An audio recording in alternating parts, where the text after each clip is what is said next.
What is going on, Notre Dame football fans? I'm Tyler Horka. That's Jack Sobel. You could tell where we are outside of Notre Dame Stadium. We were not in there today. We were actually in the Irish Athletic Center right down the road from here, watching Notre Dame's first spring practice of 2024, and saw a lot of new things. Mike Denbrock, the offensive coordinator, obviously. Riley Leonard, the quarterback. So I would say most of the eyes today were on the offense. Jack Sobel's definitely were on the offense, because if you go to blueandgold.com today, you can read his offensive observations and then my defensive observations.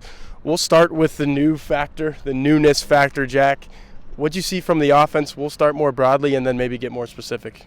Yeah, I thought the offense looked okay. I mean, it's tough when you're going against a defense and a secondary in particular that's as good as Notre Dame's. For example, on the first play of the team session, Riley Leonard threw a deep ball down the sideline, I think to Jaden Thomas, and it was a pretty good throw. I think it was sailing out of bounds, but it looked like it was on the line.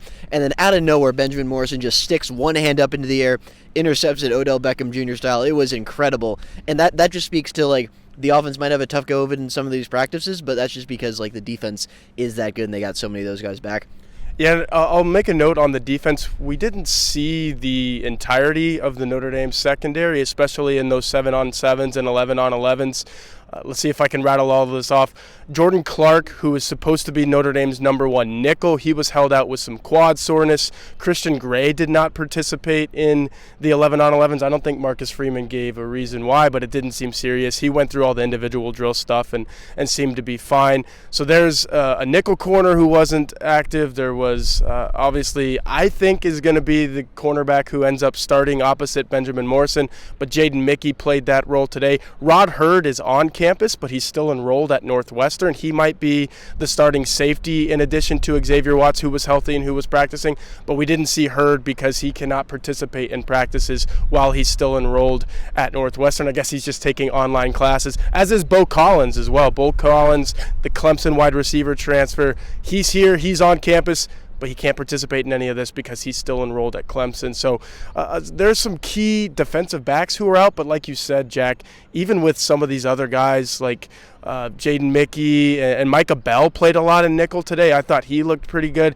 Notre Dame has some really good defensive backs, but Notre Dame also has some really good wide receivers. Marcus Freeman in his press conference today was very impressed by them. What'd you see out of Jaden Harrison, Chris Mitchell, those types of guys? Yeah, Harrison was good. Harrison got the ball a lot. He was really good on those slot slants against guys like Clarence Lewis and Micah Bell. Steve Angeli working with the twos and occasionally the ones. Found him there. Chris Mitchell in individual drills struggled early against Jaden Mickey, but oh boy, did he get Mickey towards the end of practice. The offense had a free play. It was a bit of a low snap after an offside.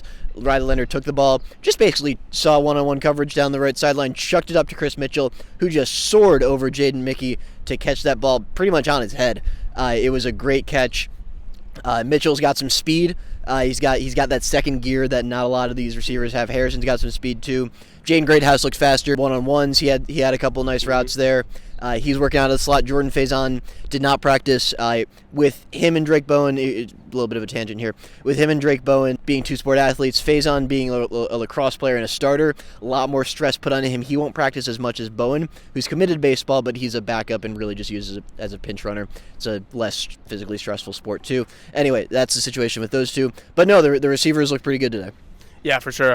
That was my biggest takeaway, and you might have saw it on social media, that when I left that thing, it put me in the same boat as Marcus Freeman. I just thought, man, these guys are fast. They can run. Notre Dame may have a different-looking wide receiver core. And I'll add that Jaden Thomas, I thought, got a lot of targets forgot about him. in 11-on-11. So when he's healthy, we knew that. The hamstring thing really lingered and hampered him last year, but when he's healthy, he's one of this team's best wide receivers. Also defensively, I thought the linebackers stood out to me, Jack, where Marcus Freeman explained that today, it's the first practice of the spring. You're going to see a basic install day, and Notre Dame, contrary to all of the nickel that we saw last year playing, a 4-2-5, is still a base 4-3 defense. So we saw a lot of three linebacker looks in the install today.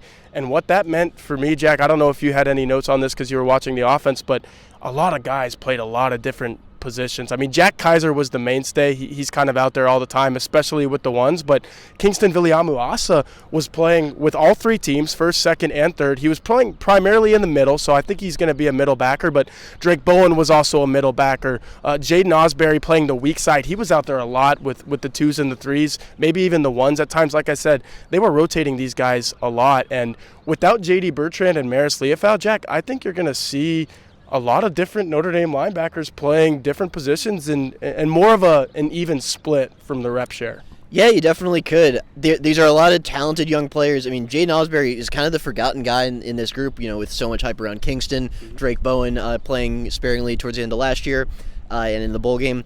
But, he had a really good fall last year. We noticed him a bunch of times then. Freeman said he's looked good, in winter and in practice today. Preston Zinner, don't forget about him. We saw some positive things from him last year. There are a lot of talented guys in this room. You never know. It could be like the running back position last year where they start out rotating a lot, then they narrow in on a few guys. Or there could be a lot of rotation all season. Jalen Sneed, we've heard he's looked good and he looks bigger, stronger, maybe a bit faster right now. Can't forget about him too. There are a lot of guys, a lot of young, talented guys in this room. Kaiser is the only one we know is going to start and we know is going to play a good amount, but everyone else, there could be a lot of rotation there. Yeah, I will say that when Notre Dame was in that base 4-3 and you're looking at the ones, you had Drake Bowen starting in the middle, and you had Jalen Sneed on the weak side, and then Jack Kaiser playing rover, which has kind of been phased out a little bit by Notre Dame lately because, it's not just Notre Dame either. So many of these teams are playing a nickel defense. But when there were three linebackers out there, those were the first three. I'll take you through the guys up front as well. R.J. Oben playing strong side defensive end. He's going to be your starter there for Notre Dame. It looks like Jordan Patello will start at Viper as things stand today. And he was blowing by guys. He was strong. He was fast. He looked like the guy that Notre Dame has wanted him to be all these years. Maybe finally in his graduate student season, he will be that guy. And then on the interior, you know who those two guys are, Howard Cross and Riley Mills. Just a pretty menacing tandem that they had last year. Those are going to be your two guys again. So, Jack, I just took you through the starters for Notre Dame's front seven on defense. Who was it up front? Because I think a lot of people are going to be very interested in this Notre Dame offensive line without three really starters from the entirety of the 2023 season.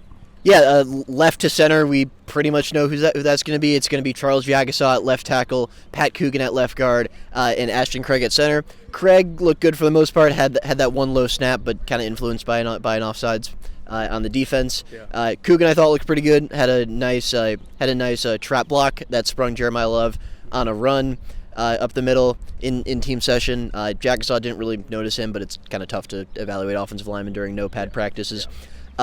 On the right side, it was Billy Schrouth at right guard. Rocco Spindler practiced but didn't really participate in any of the team stuff. He's still coming back from that MCL, I believe it was. Tosh Baker started at the right side.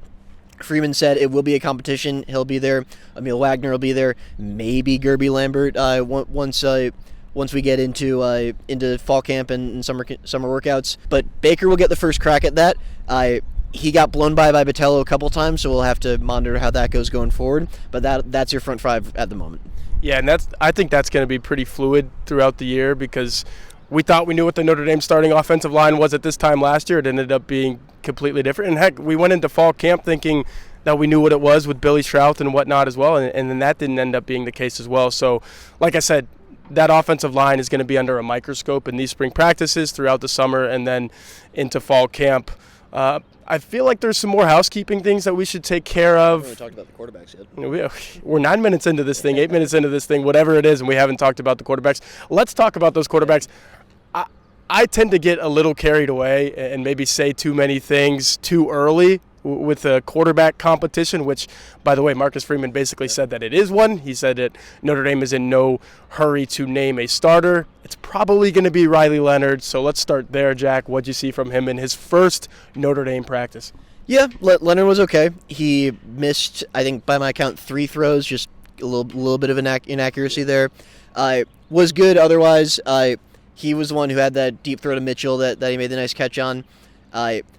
This is as we talked about when we were walking from practice to the stadium for the press conference.